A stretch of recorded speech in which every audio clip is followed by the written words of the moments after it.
Licence please. जी।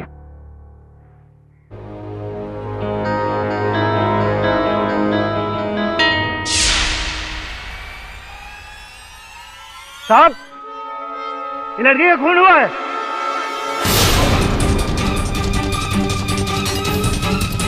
सोनिया, चले। सोनिया, चल चल चल, आजा आजा, चल एक मिनट। निकाल। मैं बात कर रहा हूँ ना। हाँ चल, कोई बात जा। चल पुलिस स्टेशन में देख। चल क्या हो गया? ये आजा, मैं बात कर रहा हूँ ना। हाँ चल पुलिस स्टेशन में करेंगे। एक मिनट यार। सोनिया, ले चलो। मेरी बात सुन लो। अरे एक सेकंड छोड़ो यार। सोनिया, एक मिनट। चल चल आगे।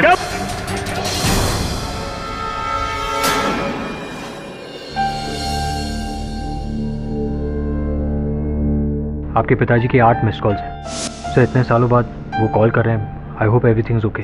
आप अपने पिता को बहुत मिस करते हैं, उनकी चिंता है आपको, मगर उनसे वो रिश्ता नहीं। उनसे लड़कर आपने काफी नाम और शोहरत कमा लिया, लेकिन चैन नहीं।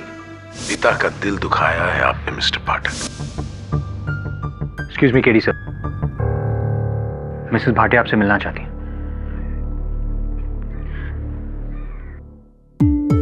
मेरी बेटी सोनिया का खून हो गया और उसका इल्जाम मेरे दामाद सूरज पर लगा। मिस्टर केडी, मैं यहाँ आपसे सिर्फ एक गुजारिश करने आई हूँ। मेरे दामाद सूरज को बचा लीजिए। आश्चर्य की बात है मिस भाटिया, आपकी अपनी सुपुत्री की हत्या हुई और आप उस व्यक्ति को बचाना चाहते हैं जिस पर आरोप लगा है। मैं तो बस इतना जानती हूँ कि सूरज ऐसा कर ही नहीं सकता। उस सोनिया से बहुत बहुत प्यार करता था। प्लीज मिस्टर केडी, प्लीज हमारी मदद कीजिए। एक ही प्रश्न पूछूंगा आपसे सूरज जी, क्या आपने अपनी पत्नी की हत्या की है? एक बार सोनिया को बुखार आ गया था, मैं उसकी दवाई लेने के लिए दर्जनों मेडिकल दुकान पे भटका था। ये मेरे प्रश्न का उत्तर नहीं हुआ। उसके हाथ में एक छोटी सी मोच आई थी। उसने मुझे फोन पे बताया, मैं अगली फ्लाइट लेकर अमेरिका से सीधा उसके पास आ गया था। ये भी मेरे प्रश्न का उत्तर नहीं हुआ। अब आप ही बताइए केटी, क्या मैं अपनी पत्नी का खून कर सकता हूं? नहीं। योर ऑनर, आज का ये जो केस है इसे हम एक किंडरगार्टन केस भी कह सकते हैं, यानी कि बच्चों वाला केस, जहां पर मिस्टर सूरज कोचर अपनी बीवी सोनिया के साथ अपने घर से गाड़ी में निकले, फिर एक सुनसान सी जगह देखकर उन्होंने चाकू निकाला और उसका गला काट दिया। पहले कि वो उसकी लाश को ठिकाने लगा सकते कि सामने पुलिस की नाकाबंदी नजर आ गई, और वो भी ऐसी जगह जहां अक्सर पुलिस की नाकाबंदी नहीं होती है। लेकिन मिस्टर सूरज की बदकिस्मती कि उस दिन उस समय वहां पुलिस की नाकाबंदी थी और बस पुलिस ने रंगे हाथों मिस्टर सूरज को पकड़ लिया। As simple as that. Miss Kamat, क्या लगता है आपको ये जो मेरे मुवक्किल हैं सूरज जी, ये किस प्रकार के व्यक्ति हैं? केडी, मुझे लगता है आपके मुवक्किल बहुत ही शातिर, चालाक और पत्थर दिल इंसान है, क्योंकि इसी प्रकार का इंसान दिन दहाड़े इतनी बेरहमी से अपनी पत्नी की हत्या कर सकता है। तो आपके अनुमान में जो व्यक्ति इतने चालाक हैं, शातिर हैं, इन्होंने कोई योजना ही नहीं बनाई हत्या करने की, बस यूं ही हत्या कर दी और पुलिस के पास चले गए और कहती हैं मुझे पकड़ो? नहीं नहीं KD, order order, silence in the court please. नहीं केडी, ऐसा बिल्कुल नहीं है। मैंने कब कहा कि मिस्टर सूरज ने किसी योजना के तहत अपनी पत्नी की हत्या की है? तो क्या कह रही है फिर आप? योर ऑनर, मैं कोर्ट को बताना चाहती हूँ कि मिस्टर सूरज ना सिर्फ शातिर, चालाक और एक पत्थर दिल इंसान है, बल्कि उनमें एक और क्वालिटी है। वो बहुत ही शॉर्ट टेम्पर्ड है, उन्हें गुस्सा बहुत आता है, और जब उन्हें गुस्सा आता है तो अक्सर अपने आपे से बाहर हो जाते हैं। और उस दिन भी ऐसा ही हुआ होगा। वो अपनी बीवी के साथ गाड़ी में जा रहे थे, किसी बात को लेकर उनमें झगड़ा हुआ। झगड़ा इतना बड़ा कि मिस्टर सूरज ने अपना दिमागी संतुलन खो के चाकू निकाला और अपनी बीवी का गला काट दिया। कोई ये जो कह रही हैं, इसका कोई आधार है आपके पास या यूं ही कह रही? नहीं, बिल्कुल है योर ऑनर। इन दोनों के बीच में कोई पहली बार झगड़ा नहीं हुआ। ये दोनों अक्सर झगड़ा किया करते थे किसी विशेष मुद्दे को लेकर, और उस मुद्दे की वजह से मिस्टर सूरज के दिल में बहुत गुस्सा भरा हुआ था, जो उसे ज्वालामुखी की तरह फटा और उन्होंने अपनी बीवी की हत्या कर दी। अपनी इस बात को साबित करने के लिए मैं कुछ गवाहों को पेश करने की अनुमति चाहती हूँ। इजाजत है। Thank you your honour. मेरे पहले गवाह हैं मिसेस सोनिया कोचर के बॉस मिस्टर राजपाल। तो मिस्टर राजपाल, सोनिया जी आपके ऑफिस में काम किया करती थी? जी हाँ, इतना ही नहीं, वो मेरी बहुत अच्छी दोस्त भी थी। यानी इतनी अच्छी दोस्ती थी कि वो अपनी पर्सनल बातें भी आपसे शेयर कर लेती थी? जी हाँ। अच्छा, आप उनके और उनके पति के बीच के संबंधों के बारे में हमें कुछ बताएंगे? जी हाँ, सूरज और सोनिया के बीच में काफी टेंशन था। सूरज जो बहुत जिद्दी और पॉजिटिव इंसान है। सूरज की अमेरिका में जॉब लग चुकी थी, उसे इंडिया नहीं आना था, उसे अमेरिका में ही रहना था। और सोनिया जिसे विदेश में रहना बिल्कुल पसंद नहीं था, वो इंडिया में ही रहना चाहती थी। इसी बात को लेकर दोनों में अक्सर झगड़े हुआ करते थे। सूरज बार बार इंडिया आकर उसे अमेरिका ले जाने के लिए दबाव डालता रहता था। ओह, एक और बात बताइए, क्या आपके और सोनिया जी के संबंधों को लेकर के उनके पति के दिल में कोई शक था? जी हाँ, इसे वहम था कि मेरे और सोनिया के बीच में नाजायज संबंध थे, लेकिन सोनिया सिर्फ मेरी एक दोस्त थी। लेकिन ये बात इसके दिमाग में कभी नहीं घुसी। ये कई बार हमें आकर ऑफिस में धमकियां दे चुका था। सुबह से 25 बार फोन लगा चुका हूँ, ना ही तो मेरा फोन उठा रही हो और ना ही तो मुझे कॉल बैक कर रही हो। ये हो क्या रहा है तुम दोनों के बीच में? सूरज तुम्हें दिख नहीं रहा है, मैं काम में व्यस्त हूँ। हाँ, मुझे दिख रहा है तुम किस चीज में व्यस्त थी। मुझे नहीं मालूम तुम दोनों के बीच में क्या चल रहा है, लेकिन तुम दोनों ने मिलकर मेरी जिंदगी बर्बाद कर दी है। देखो सूरज, तुम गलत समझ रहे हो। बिल्कुल गलत नहीं समझ रहा हूं मैं। देख लूंगा तुम लोग, सचमुच। अरे लेकिन तो इससे साबित होता है कि मिस्टर सूरज बहुत ही हिंसक प्रवृत्ति के इंसान है ना? क्यों विटनेस केडी? राजपाल साहब, ये बहुत घनिष्ठ मित्र थे आप सोनिया जी के। तो एक पत्नी को अपने पति का साथ देना चाहिए और सोनिया जी को अपने पति सूरज के साथ अमेरिका चले जाना चाहिए था, वहीं रहना चाहिए था। ऐसी सलाह आपने कभी दी नहीं अपने मित्र सोनिया? जी नहीं, क्योंकि मैं जानता था कि वो अमेरिका जाके कभी खुश नहीं रह सकते। कहीं ऐसा तो नहीं कि आप नहीं चाहते थे कि वो चली जाए अमेरिका अपने पति के साथ और उनका आपके साथ छूट जाए? जी नहीं, मैंने सोनिया को कभी भी सूरज के साथ जाने के लिए नहीं रोका। अच्छा, no further questions your honour. जज साहब, मेरा नाम दिवाकर चौधरी है। मैं सूरज कोचर का रिश्तेदार हूँ और इनके बंगले की देखभाल करता हूँ। यानी आप उनके बंगलों के केयरटेकर हैं? जी हाँ, लेकिन सूरज ने कभी भी मुझे अपना नौकर नहीं समझा। हमेशा बड़े भाई वाली इज्जत दी है और मैं भी छोटा भाई मानता हूँ इसे।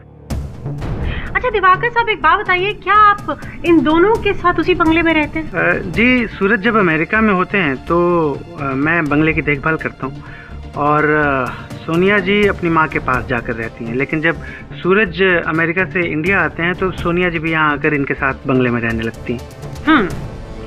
दिवाकर साहब, क्या आपने इन दोनों के बीच में कभी कोई झगड़ा होते हुए देखा? जज साहब, किस पति पत्नी में झगड़ा नहीं होता है? मेरे प्रश्न का उत्तर प्रश्न में मत दीजिए, साफ साफ जवाब दीजिए। क्या आपने सोनिया और सूरज के बीच में कभी कोई झगड़ा होते हुए देखा है?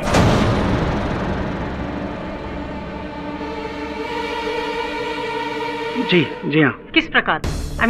किस बात को लेकर झगड़े होते थे? जी, सूरज को सोनिया के बॉस के साथ उसकी दोस्ती पसंद नहीं थी। तो क्या कभी ऐसा हुआ है कि सूरज जी इतने गुस्से में आए हों कि उन्होंने अपना मानसिक संतुलन ही खो दिया और इतना उग्र रूप ले लिया हो? अब मेरी तरफ देखिए, मेरी आंखों में देख के जवाब दीजिए, क्या कभी ऐसा हुआ था? जी हाँ। मुझे बताओ, ऐसे क्या मजबूरी है तुम्हारी? तुम मेरे साथ नहीं चलते? सूरज मेरे साथ चलना होगा। सूरज, क्या कर रहे हो? इस तरह झगड़ा करे, क्या बीच में मत पड़िए। बार बार मैं इसे यहाँ लेने के लिए आता हूँ और बार बार ये मुझे टाल देती है।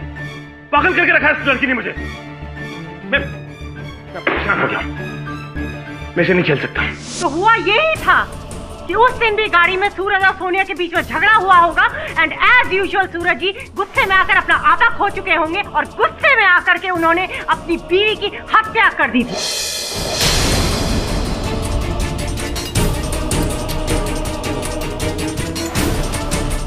ऐसा ही हुआ था ना सूरज जी? कि उस दिन आपने अपना मानसिक संतुलन खो दिया था? नहीं। अच्छा, तो गाड़ी कौन चला रहा था उस दिन? गाड़ी उस दिन मैं चला रहा था। हमेशा आप ही चलाते? जी नहीं, मेरा ड्राइवर शंकरन गाड़ी चलाता है, लेकिन उस दिन वो छुट्टी पे चला गया था। ओह, छुट्टी पर था या फिर आपने उसे भेज दिया? मैं क्यों उसे छुट्टी पे भेजूंगा? वो उस दिन मेरे पास आया और हाँ शंकर, क्या हुआ? साहब वो मेरा घर से फोन आया मेरे को अभी, तो मेरा भाई को बहुत चोट लगा था, एक्सीडेंट हुआ था उसका। अच्छा, तो मेरे को जाना पड़ेगा घर अभी। ठीक है, तुम जाओ। सर चाबी? हाँ ठीक है, थैंक यू। क्या लगा? Thank you sir. तो इसका मतलब ये है कि उस दिन गाड़ी में सिर्फ आप और आपकी बीवी अकेले थे। तो किसी बात को लेकर आपस में आप लोगों में कोई झगड़ा हुआ? बोलिए, किसी बात को लेकर झगड़ा हुआ?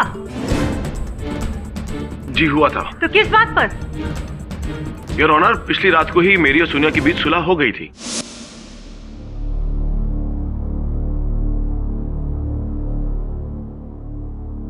देखो सोनिया, मैं जानता हूं कि तुम्हें अमेरिका की जिंदगी पसंद नहीं है, और इसलिए मैं तुम्हारी खातिर, हम दोनों की खातिर, इस रिश्ते की खातिर अमेरिका छोड़कर हमेशा हमेशा के लिए तुम्हारे साथ यहाँ सेटल होने के लिए तैयार हूं। और मैं राजपाल जी की नौकरी छोड़ने के लिए तैयार हूँ। नहीं नहीं नहीं नहीं नहीं नहीं सोनिया, मैं ये नहीं चाहता कि अब तुम पे किसी किस्म का दबाव आए। तुम पे कोई जबरदस्ती नहीं है। नहीं, ये कोई जबरदस्ती या दबाव नहीं है, ये मैं हम दोनों के लिए कर रही हूँ। Thank you Sonia. How sweet is that. कहानी में एक सुखद मोड़, सब कुछ अच्छा हो गया, लेकिन बस एक थोड़ा सा कंफ्यूजन है कि जब सब कुछ अच्छा हो गया था फिर झगड़ा किस बात पर हुआ? किस बात पर? हाँ, झगड़ा हुआ राजपाल के फोन की वजह से। दरअसल पिछली रात को मेरे और सोनिया के बीच फैसला हो जाने के बाद सोनिया ने राजपाल को बताया कि वो उसके यहाँ नौकरी नहीं करना चाहती, और फिर उस दिन राजपाल का फोन आया गाड़ी में।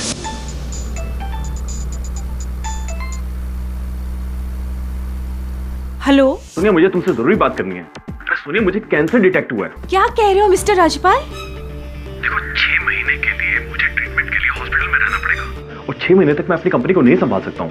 Please help me. तो सोनिया जी राजपाल जी की बात मान गई? नहीं, उस वक्त तो नहीं मानी, सोचने के थोड़ा वक्त मांग लिया, लेकिन बाद में इसी बात को लेकर मेरे और सोनिया के बीच में झगड़ा हुआ। तुम्हें सिर्फ राजपाल की चिंता है, हमारी चिंता नहीं, हमारी मैरिड लाइफ की चिंता नहीं, मेरी चिंता नहीं। राजपाल जी बीमार हैं, उनको ऐसी हालत में छोड़ भी तो नहीं सकते। सिर्फ 6 महीने की तो बात है, तुम समझते क्यों नहीं हो सूरज? मैं क्या समझूं? जिस जुबान पे सूरज सूरज सूरज नाम होना चाहिए था, उस जुबान पे राजपाल राजपाल राजपाल नाम है। ये क्या बकवास कर रहे हो तुम? मैं बकवास कर रहा हूँ। मैं बकवास कर रहा हूँ। फिर मैं चुपचाप गाड़ी चलाने लगा। थोड़ी दूर जाते ही सामने पुलिस की नाकाबंदी थी। वहां जब जाके मैंने गाड़ी रोकी तो पलट के देखा बाजू में, तो सोनिया मर चुकी थी। और तभी अचानक वहाँ पुलिस की नाकाबंदी आ गई और ये जनाब पकड़े गए। अरे मिस कामत, वो जो हत्या का शस्त्र था, वो चाकू, वो कहाँ चला गया? वो पुलिस को तो मिला ही नहीं गई। वैसे गाड़ी का शीशा खोल के चाकू को बाहर फेंकने में कितना समय जाता है? नहीं, ज्यादा समय नहीं जाता। हाँ। तो किसी लाश को ठिकाने लगाने में कितना समय जाता है? जब चाकू फेंक दिया तो लाश को भी ठिकाने लगा सकते थे ना। केडी, मुझे ऐसा लग रहा है कि आप कोर्ट प्रोसीडिंग्स को ध्यान से नहीं सुन रहे। और मैं नहीं सुन रहा हूँ, मैं ध्यान से सुन रहा हूँ। आप सुन रहे हैं? तो आपको ये बात क्यों नहीं समझ आ रही है कि आपके मुवक्किल को लाश को ठिकाने लगाने का समय मिला ही नहीं। उन्होंने हत्या की, चाकू को फेंका, इससे पहले वो लाश को ठिकाने लगा पाते कि अचानक उनके सामने पुलिस की नाकाबंदी नजर आ गई, जो अक्सर उस सड़क पर नहीं है। ऐसा नहीं है, ऐसा मिस कामत, ऐसा नहीं है। समय था इनके पास। क्यों सूरज? जब राजपाल का फोन आपके पास आया तब आपको वहां से नाकाबंदी तक पहुंचने में कितना समय लगा?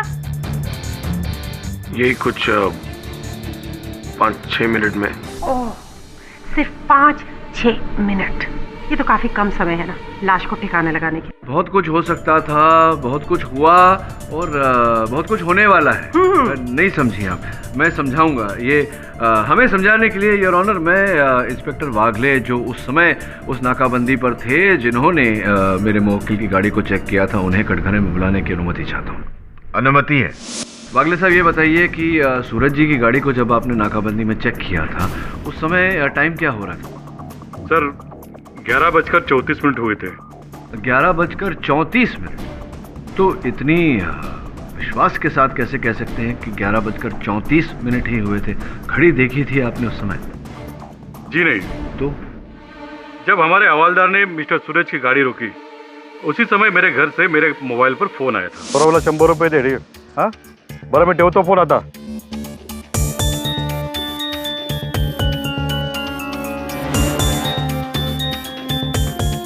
Licence please. बाद में रिपोर्ट लिखते वक्त मैंने मोबाइल के टाइम को ही नोट कर लिया था। धन्यवाद वकील साहब, बैठिए। योर ऑनर, मिसेस सोनिया की सेल फोन की जो सूची है उसके अनुसार राजपाल जी का फोन उन्हें 11:11 पर आया था।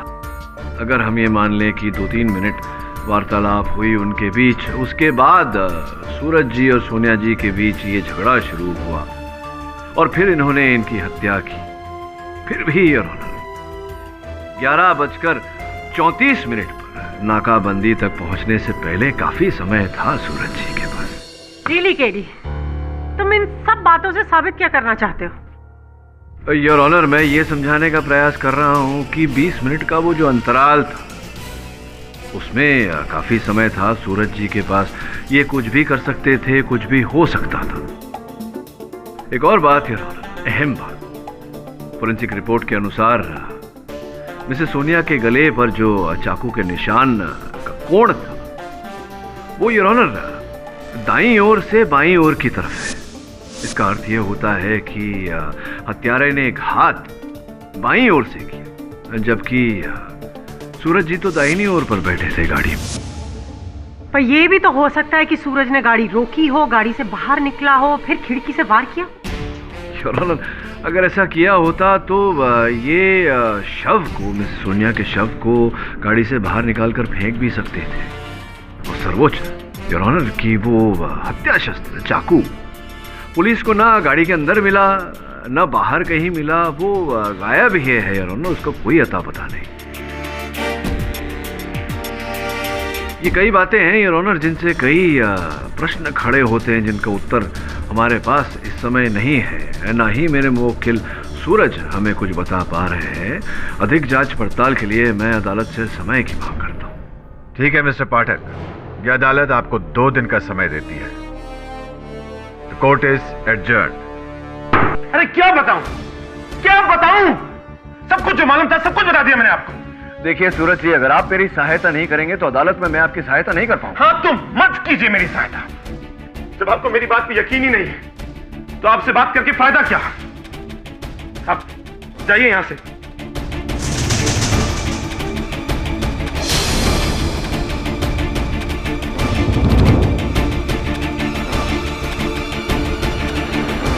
आज सूरज के व्यवहार को देखकर मुझे लगा कि कुछ न कुछ तो छिपा रहा है वो हमसे।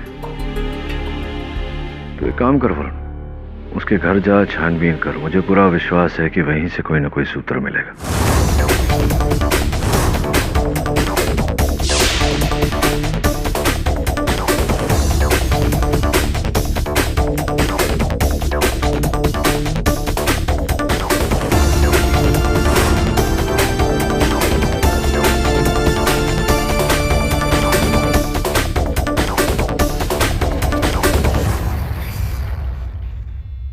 चौधरी साहब, ये ड्रॉर लॉक्ड है, इसकी चाबी है आपके पास?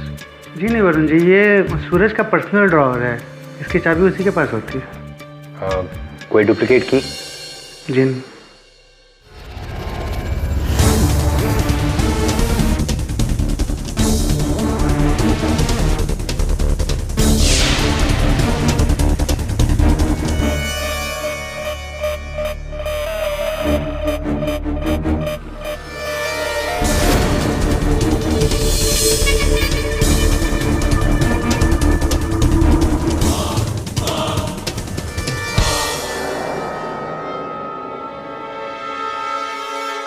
अच्छा, सूरज मनोचिकित्सक के पास जा रहा है। हाँ, ऐसा संदेह तो था मुझे पहले। क्या नाम बताया? Doctor Shanbhag sir. अच्छा, बाय सर। Thank you.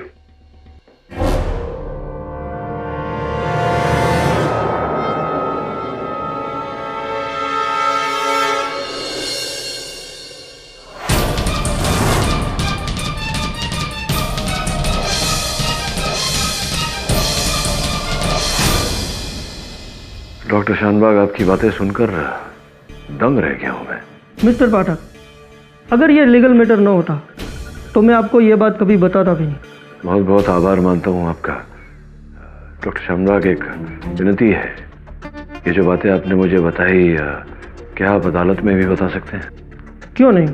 ठीक है, मैं कल अदालत में आपकी प्रतीक्षा करूंगा। एक्सक्यूज मी केरी सर, आपके लिए मैसेज है।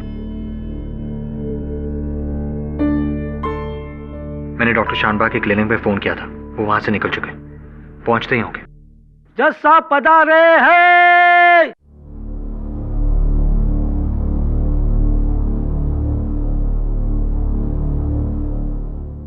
मिस्टर पाठक, आप अपनी कार्रवाई शुरू कर सकते हैं। योर ऑनर, मैं आज अदालत में एक बहुत अहम गवाह प्रस्तुत करने वाला था। दुर्भाग्यवश वो इस समय अदालत में उपस्थित नहीं हो पाए। ठीक है, यह अदालत आपको 10 मिनट का समय देती है। उम्मीद करता हूं कि तब तक आपके गवाह कोर्ट में उपस्थित हो जाएंगे।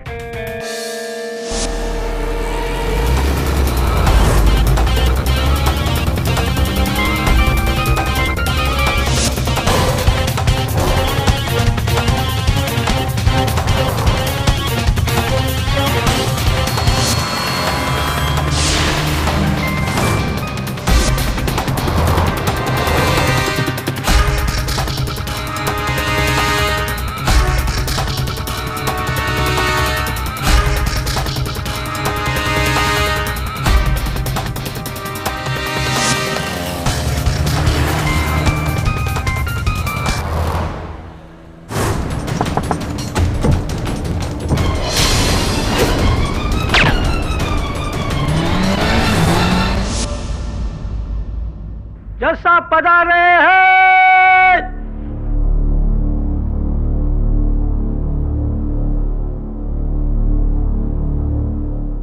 मिस्टर पाठक, आप अपनी कार्रवाई शुरू कर सकते हैं। क्षमा चाहता हूं योर ऑनर, जिस गवाह को मैं अदालत के सामने प्रस्तुत करना चाह रहा था, वो काफी समय पहले अपने दफ्तर से निकले थे, किंतु किसी कारणवश अब तक पहुंच नहीं पाए।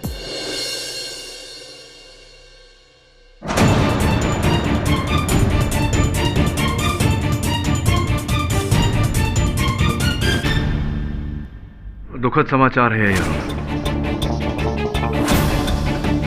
मेरे गवाह जो अपने दफ्तर से अदालत आने के लिए निकले थे, रास्ते में किसी ने उन्हें गोली मारकर उनकी हत्या कर दी।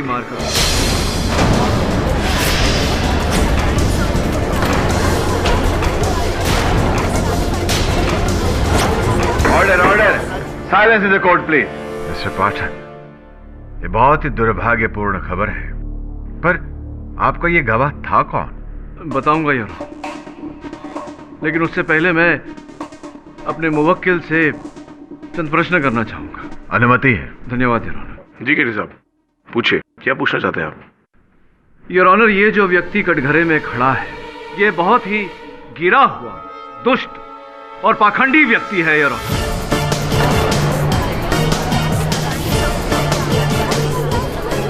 ये क्या बोल रहे हो? योर ऑनर, इस केस के प्रारंभ से ये हम सब से झूठ पे झूठ बोलता आ रहा है। नहीं ऑनर, झूठ बोला है तुमने, हम सब से बेवकूफ बनाया है तुमने हम सबको। सूरज, मैंने कुछ बोलो हाँ या नहीं? नहीं, मैंने झूठ नहीं बोला। डॉक्टर शानबाग कौन है? डॉक्टर शानबाग? क्या ये सच नहीं है कि तुम पूरी तरह से अपना मानसिक संतुलन खो बैठे हो और डॉक्टर शानबाग तुम्हारी चिकित्सा कर रहे थे? केडी, ये क्या बोल रहे हो? यही सच है, और आवेश में आकर तुमने अपनी पत्नी की हत्या की और हम सबसे झूठ बोला। नहीं, तुम ही ने किया है ये सब। मैंने नहीं किया है, तुम ही ने किया है। मैं अपने करियर में कोई केस नहीं हारा, क्योंकि हमेशा सत्य की खोज की है मैंने। तुमने मुझे झूठ के रास्ते पे चला है सूरज, तुम्हारी वजह से मेरे करियर पे दाग लगेगा। तुमने झूठ क्यों बोला मुझसे? नहीं बोला। क्यों नहीं बताया कि तुम मानसिक संतुलन खो बैठे हो? Order order, silence in the court please.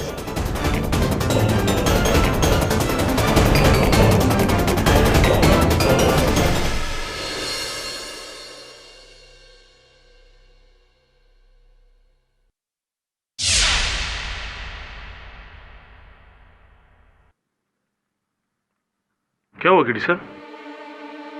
हाँ पूछिए ना, क्या पूछना चाहते हैं आप?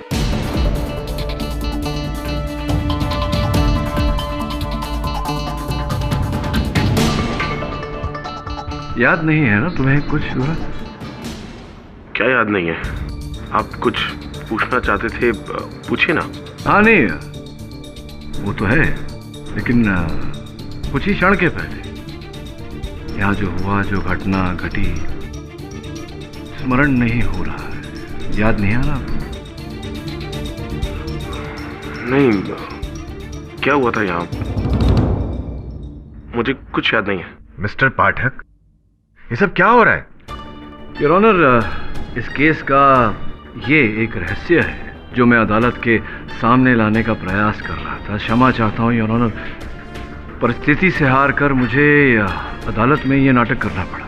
वास्तव में सूरज को एक मानसिक बीमारी है। डॉक्टर शानबाग इस बीमारी की चिकित्सा कर रहे थे। योर ऑनर, इस बीमारी में मरीज के मस्तिष्क पर किसी प्रकार का भी दबाव या जोर या झटका लगे तो मस्तिष्क सुन्न हो जाता है योर ऑनर, और जो घटना घटी है उसकी स्मृति, उसकी मेमोरी शेष नहीं रहती।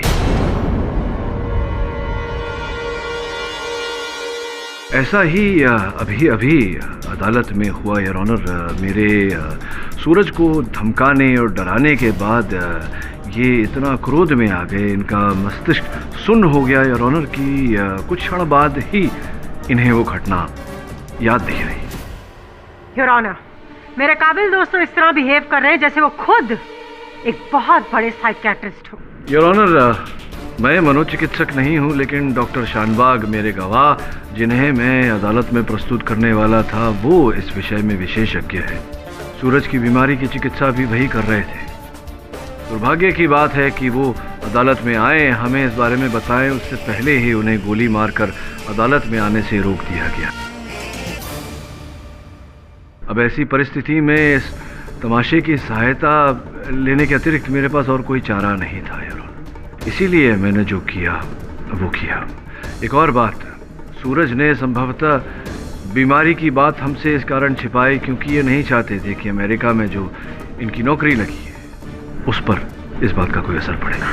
चलो मान लिया कि सूरज को किसी किस्म की मानसिक बीमारी है, पर इन सब से आपको या आपके मुवक्किल को फायदा क्या? देखिए मिस कामत, हर बात में फायदा नुकसान नहीं देखा जाता मिस कामत। योर ऑनर, इससे सत्य बाहर आता है, एक संभावना बाहर आती है। उस दिन गाड़ी में जब सोनिया और सूरज जी के बीच जो झगड़ा हुआ, उस झगड़े के कारण सूरज जी का मस्तिष्क सुन्न हो गया और फिर क्या क्या घटा इन्हें कुछ याद ना हो। और यही कारण था योर ऑनर कि पुलिस रिपोर्ट्स के अनुसार जब ये नाकाबंदी पर पहुंचे और इनकी गाड़ी की चेकिंग चल रही थी, ये बिल्कुल स्वस्थ थे, बिल्कुल शांत थे, क्योंकि इन्हें याद ही नहीं था कि इनकी गाड़ी में क्या घटा है। हाँ, लेकिन केडी, ये भी तो हो सकता है कि झगड़े के दौरान सूरज का माइंड ब्लैंक हो गया और उसी दौरान इन्होंने अपनी बीवी की हत्या की और फिर चुपचाप बैठ के गाड़ी चलाने लगे। और जब ये नाकाबंदी पे पकड़े गए तब इन्हें याद ही नहीं था कि इनकी पत्नी की हत्या इन्होंने स्वयं की है। अच्छा, तो डॉक्टर शानबाग को भी गोली मारी इन्होंने सलाखों के पीछे बैठकर? केडी, गोली तो बाहर से भी मरवाई जा सकती ना, उसके लिए जेल से बाहर होना कोई जरूरी नहीं। देखिए, होने को तो बहुत कुछ हो सकता है, लेकिन क्या हुआ था क्या नहीं योर ऑनर, ये जानने का एक सरल तरीका है, सम्मोहन क्रिया, हिप्नोसिस।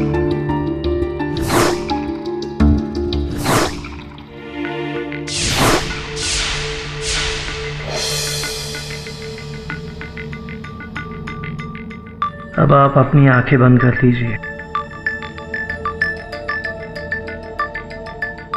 आप सो रहे हैं, गहरी नींद सो रहे हैं। आपकी आंखें बहुत भारी हो रही हैं। आप सो चुके हैं। क्या आपको मेरी आवाज सुनाई दे रही है? जी डॉक्टर। जिस दिन आपकी पत्नी की हत्या हुई थी, उस दिन गाड़ी में क्या हुआ था? याद करने की कोशिश कीजिए। आप और आपकी पत्नी दोनों गाड़ी में साथ में जा रहे थे। मैं गाड़ी चला रहा था। आप ही गाड़ी चला रहे थे, फिर क्या हुआ? फिर अचानक सोनिया का फोन बजा। किसका फोन आया था? राजपाल का फोन था। फोन आने के बाद में क्या हुआ? उसका फोन आने के बाद मेरे और सोनिया के बीच में झगड़ा हुआ।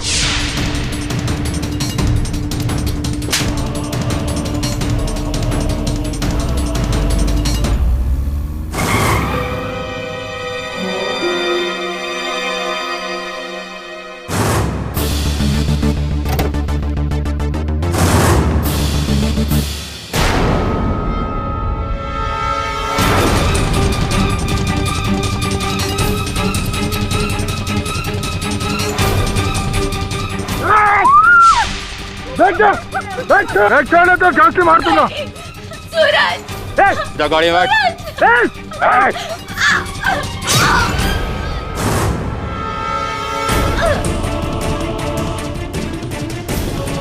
चल चुप जा, गाड़ी में बैठ, मैं गोली मार दूंगा अभी।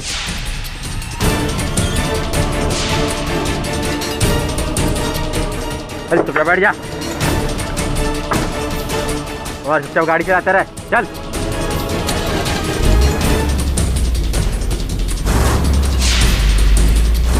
और फिर मैंने देखा एक हवलदार मेरी गाड़ी को रोकने का इशारा दिखा रहा है और फिर मैंने अपनी गाड़ी रोक दी। मिस्टर सूरज, आप जाग रहे हैं। 3, 2, 1।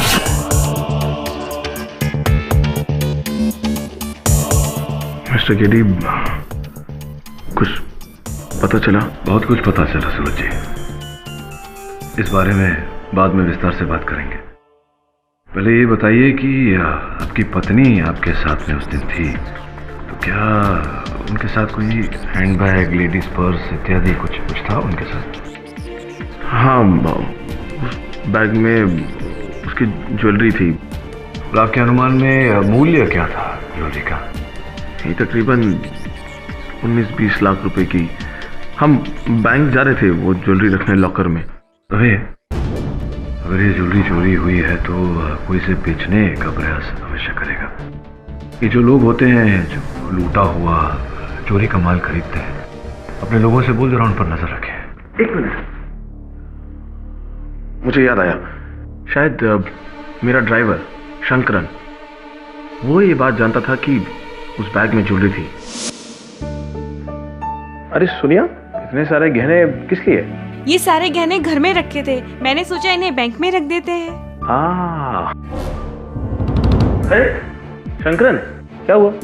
सर वो चाबी गाड़ी का नहीं सूरज जी, लेकिन शंकरन तो आपके साथ गया नहीं था। क्योंकि कुछ ही देर पहले उसके घर से फोन आया था, उसके भाई का एक्सीडेंट हो गया है, तो वो हॉस्पिटल जाना चाहता था तो वो चला गया। अच्छा, तो शंकरन जी, आपका ये कहना है कि जिस दिन सोनिया कोचर जी की हत्या हुई उस दिन आपको एक फोन आया था ये कहते हुए कि आपके भाई का एक्सीडेंट हो गया?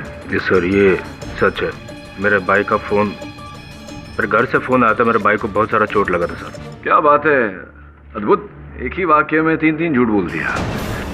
नहीं, क्योंकि उस दिन कोई एक्सीडेंट हुआ ही नहीं था और आपका कोई भाई ही नहीं है और ना कोई फोन आया था।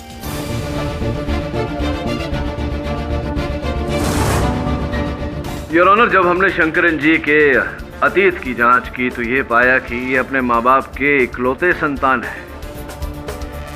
इनके दूरभाष की सूची निकलवाई तो ये पता चला कि उस दिन उस समय पर इन्हें ऐसा कोई कॉल नहीं आया था। सत्य तो ये है शंकरन जी कि आपको जब पता चला कि सूरज जी अपनी पत्नी सोनिया जी सहित वो बहुमूल्य जेवर लेकर जाने वाले हैं तो लालच पैदा हुआ आपके मन में। आपने बहाना बनाया फोन कॉल का, छुट्टी ली। बाद में रास्ते में साथी के साथ मिलकर आपने इन दोनों पर आक्रमण किया, सोनिया जी की हत्या की और वो जेवर इत्यादि लेकर के आप फरार हो गए। सर मैं कोई हत्या नहीं किया, मैं किसी का कूद नहीं किया सर। नहीं की तो आप कहाँ थे उस दिन? झूठ क्यों बोला? क्या कर रहे थे उस समय?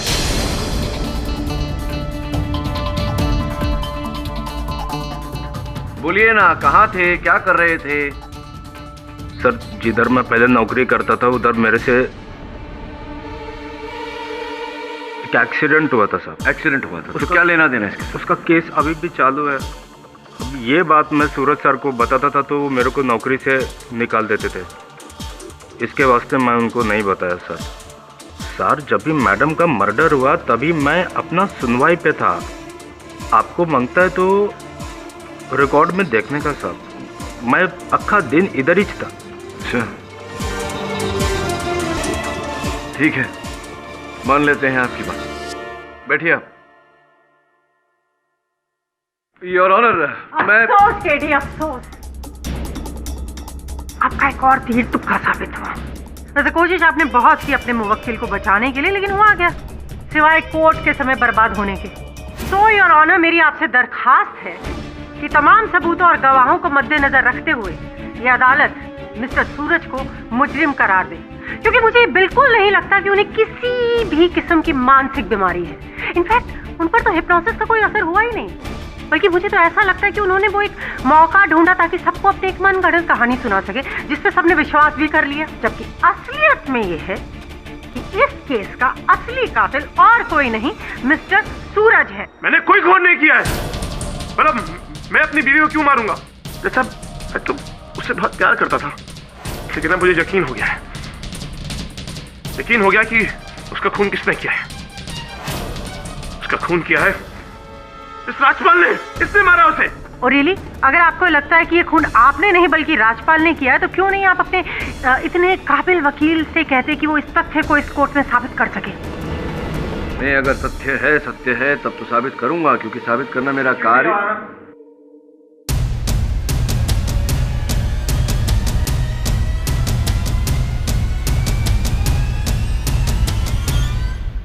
मिस कामत, कहानी में ट्विस्ट है। मैं साबित करना तो मेरा कार्य है, लेकिन यहाँ साबित करने की कोई आवश्यकता नहीं है, क्योंकि योर ऑनर मैं जान गया हूँ कि राजपाल जी वास्तविकता में हत्यारे नहीं हैं। ये उनकी मेडिकल रिपोर्ट्स हैं जिनके अनुसार वास्तविकता में उन्हें कर्क रोग है। अगर शंकरन भी खूनी नहीं है और राजपाल भी खूनी नहीं है और आपके कहने के हिसाब से सूरज भी खूनी नहीं है, then who could be the killer? Who could it be? कहीं आपको मुझ पर शक तो नहीं हो रहा? अब ये तो सोचने वाली बात कर दी आपने। योर ऑनर, इस समय हत्यारा मेरे सामने खड़ा है। KD please, I am just kidding. हाँ नहीं, आप नहीं, हटिए ना, वो रहा।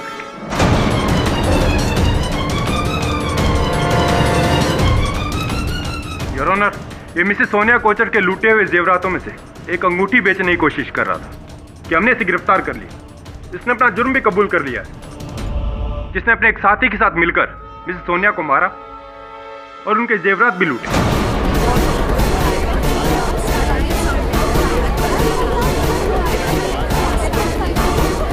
सर सदानंद नाम है मेरा। सोनिया जी की हत्या क्यों की आपने? किसी ने पैसे दिए थे साहब। अच्छा, किसी ने करवाया से ये काम? और किसने दिए थे पैसे? पता नहीं साहब, कभी देखा नहीं उसको, हमेशा वो फोन पे ही बात किया करता था। तो ये जो फोन करता था आपको व्यक्ति, वो एक ही नंबर से फोन करता था? किस नंबर से फोन करता था वो? वीडियो नंबर पता लग गया है तेरा, उसका भी।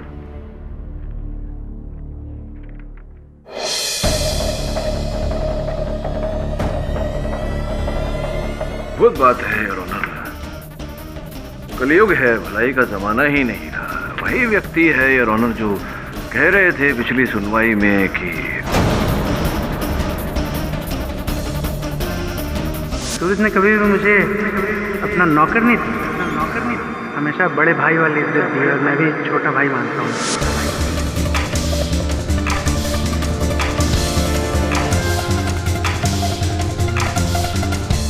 दिवाकर जी, कृपया बताइए अदालत को, क्यों मारा आपने सोनिया जी को?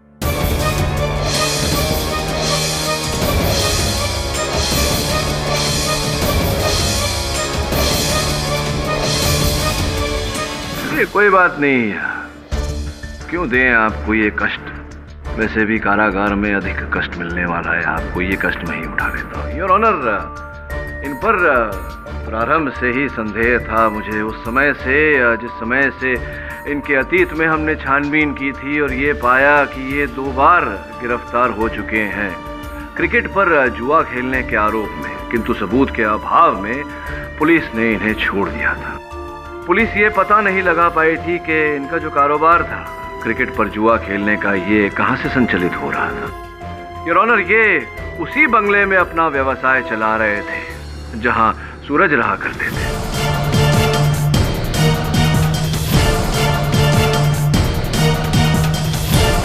सूरज जी की अनुपस्थिति में सोनिया जी अपनी माता जी के यहाँ चली जाती थी और ये बिना किसी अड़चन के अपना कारोबार चला रहे थे। और जब दिवाकर साहब को ये पता चला कि सूरज जी ने अपनी पत्नी को खुश रखने के लिए भारत में ही रहने का निर्णय लिया है, तब इन्हें अपना ये करोड़ों का कारोबार डूबता हुआ दिखाई पड़ा।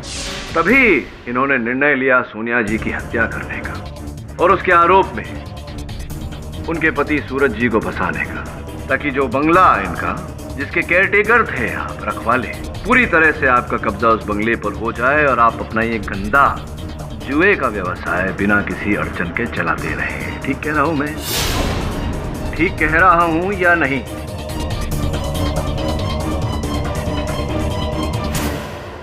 और डॉक्टर शानबाग,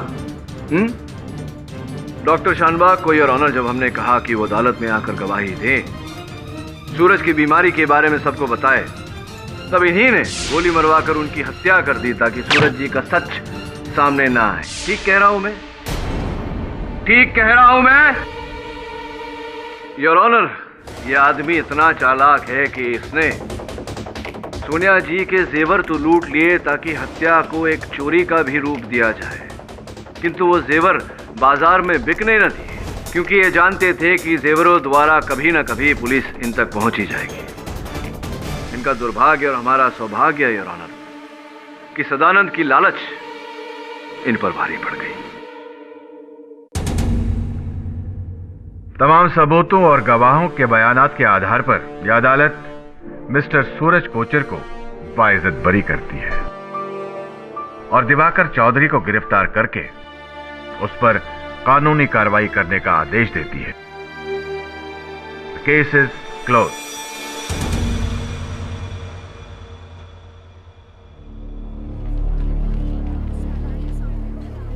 Congrats.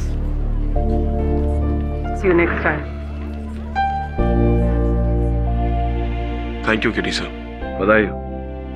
पता नहीं मैं आपके इस एहसान का बदला कैसे चुका पाऊंगा। अरे कैसा एहसान? Thank you. माँ जी प्रतीक्षा कर रही है।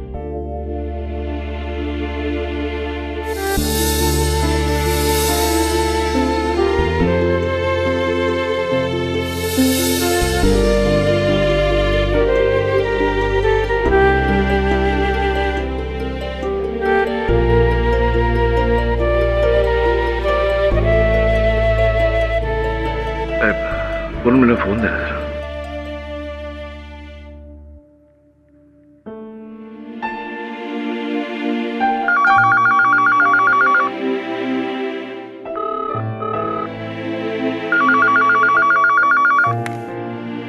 हेलो। आप बाबूलाल माँ जी है क्या? जी वो मंदिर गई हुई है, शाम को 6 बजे के बाद आएगी। कुछ कहना है क्या उनको? नहीं यार, कह देना कि मेरा फोन आया था।